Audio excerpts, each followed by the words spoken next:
Mga kabayan, breaking news! Mas lalo na ngang tumitindi ang mga kaguluhan na nagaganap sa rehiyon ng Gitnang Silangan. Base militar ng Amerika sa tatlong bansa na Qatar, Syria at Iraq, pinaulan na ng missiles ng Iran bilang retaliation sa isinagawang pag-atake ng Estados Unidos sa kanilang mga nuclear facilities. Hudyat na kaya ito ng pagsisimula ng digmaan sa pagitan ng Iran at Amerika. Qatar, naggalit sa ginawang pag-atake ng Islamic Republic at nagbanta na maghihiganti sa Iran. Samantala, ang Israel muling nagsagawa ng mga panibagong airstrike sa Tehran at sa nuclear facilities ng kalaban. Narito ang mga panibagong update hinggil sa kaguluhang nagaganap sa pagitan ng Iran at Israel. Ako po si Roy Z and welcome sa Kien Thoughts. Kung hilig mo ang mga ganitong videos, mag-like at mag-subscribe para lagi kang updated sa mga susunod na upload. Mga kabayan, painit na nga ng painit ang mga kaganapan sa digmaan sa pagitan ng Iran at Israel. Sa ngayon nga ay pinangangambahan ang posibleng paglawak ng kaguluhan sa buong rehiyon. Ayon sa report ng Fox News, nagpaulan ng mga short and medium ballistic missiles ang Iran sa mga base militar ng Amerika bilang pagtupad sa pangako nito na pananagutin nila ang Estados Unidos sa pag-atake nito sa kanilang mga nuclear facilities. Ayon sa report ng Mer News Agency, nagsagawa ng strict security measures sa main entrance ng US military base sa Western Hasaka province sa Syria matapos nga ang nasabing pag-atake. Naging target din ng Iran's Islamic Revolutionary Guards Corps o IRGC ang American troops na nakabase sa Al Udeid Air Base sa Qatar at ang base militar ng Amerika sa Ain al-Assad sa Iraq na tinawag nga nila bilang Operation Annunciation of Victory. Matapos ngang pumutok ang balita hinggil sa pag-ataking ito ng Iran, agad na isinarado ng Bahrain ang kanilang airspace. Sa Bahrain din nakabase ang US 5th Fleet Headquarters na pinangangambahang magiging target din ng Islamic Republic. Nagawa namang ma-intercept ng mga air defense system ng Qatar ang lahat ng pinakawalang missile sa Al Udeid Air Base na ayon nga sa report ay kasing dami ng bombang pinakawalan ng US Air Force nung inatake nito ang mga pasilidad ng Iran. Wala namang naiulat na nasaktan o nasawi sa naganap na missile strike ng Iran sa mga base militar ng Amerika sa Middle East. Galit na galit naman ang Qatari government at agad na kinundina ang naging aksyon ng Tehran. Ayon sa Qatar's Foreign Ministry, ang pag-atake ng IRGC ay isang flagrant violation sa kanilang soberanya, sa kanilang airspace at sa international law. Dagdag pa rito mga kabayan, nagbanta rin ng Qatar na may karapatan daw silang magsagawa ng paghihiganti sa marahas nga na aksyon na ito ng Iran. Ang Al Udeid ang itinuturing na pinakamalaking US base sa Middle East na naitatag noong 1996 na may lawak na 24 hectares. Ang base militar na ito ay may kakayahang mag-accommodate ng 100 military aircrafts at mga drones, samantalang kaya rin itong mag-accommodate ng nasa 10,000 American troops. Ito rin ang itinuturing na forward headquarters para sa US Central Command at ang pinakasentro ng military operations ng Amerika sa bansang Iraq, Syria at Afghanistan.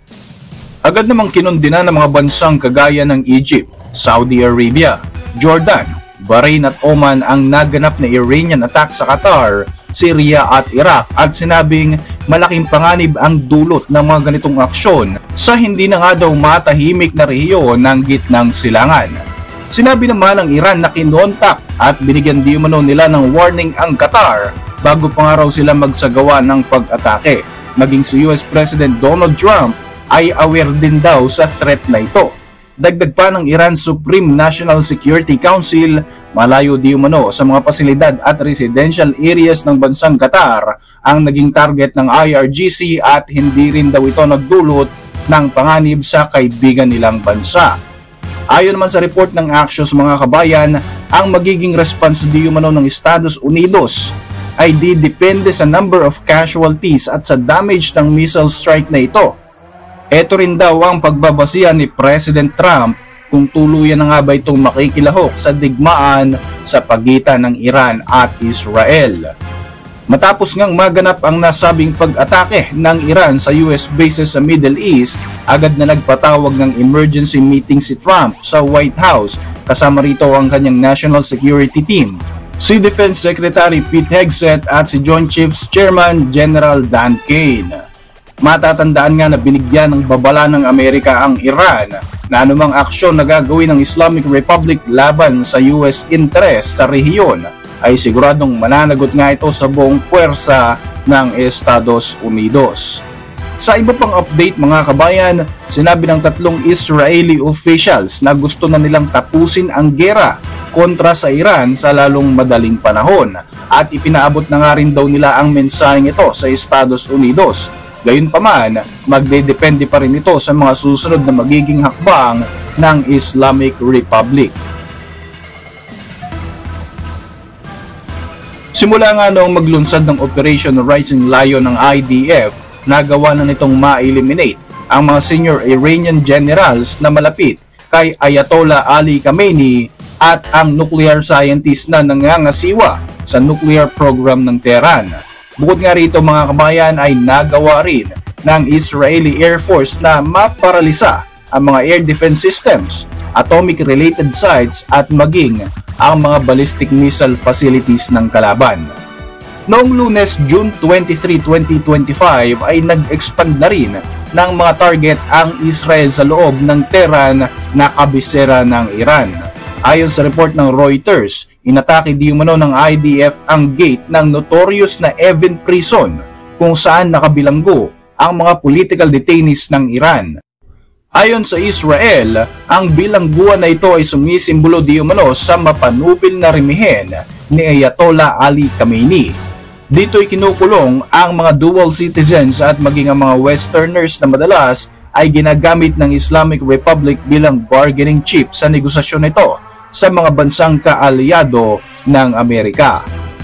Bukod dito mga kabayan, ayon sa report ng Associated Press, kinumpirma ng Israel na tinarget din nila ang palibot ng Fordo enrichment facilities upang mapigilan ang Iran na ma-access ang naturang pasilidad. Ito nga ay matapos bombahin ng Amerika ang nasabing nuclear site gamit ang bunker buster bomb na kayang mag-penetrate at sumira sa mga well-fortified underground structures. Ayon naman sa CNN, nagsagawa rin ng malawakang airstrikes ang IDF sa buong Tehran. Dito nga ay pinalipad ng Israeli Air Force ang 50 fighter aircraft at pinaulanan ng 100 munitions ang mga Iranian military positions at ang internal security infrastructures nito. Dagdag pa ni Israeli military spokesperson Efi Defrin na mas pinapaigting pa nga ng IDF ang pagwasak sa mga surface-to-surface missile launchers ng Iran. Nakahanda rin daw silang tulungan ang mga bansa sa Middle East na nakakaranas ng mga pag-atake mula sa Islamic Republic kung kinakailangan. Agad namang gumanti ang Islamic Republic ng mga panibagong series ng missile strike patungo sa Israel kung saan muling tinarget nito ang mga civilian populated areas. Nagbabala naman ang Israeli military sa Iran na magpapatuloy ang IDF sa pag-atake sa mga military sites sa palibot ng Tehran sa mga susunod na mga araw. Para sa inyong mga reaksyon, mag-iwan lang ng komento sa ibaba ng video na ito. At para manatiling updated sa ating mga susunod na upload, siguruing mag-subscribe. I-like mo na rin ang ating mga videos bilang suporta. Muli, ako po si Roy Z at maraming salamat sa patuloy na pagsubaybay sa ating channel.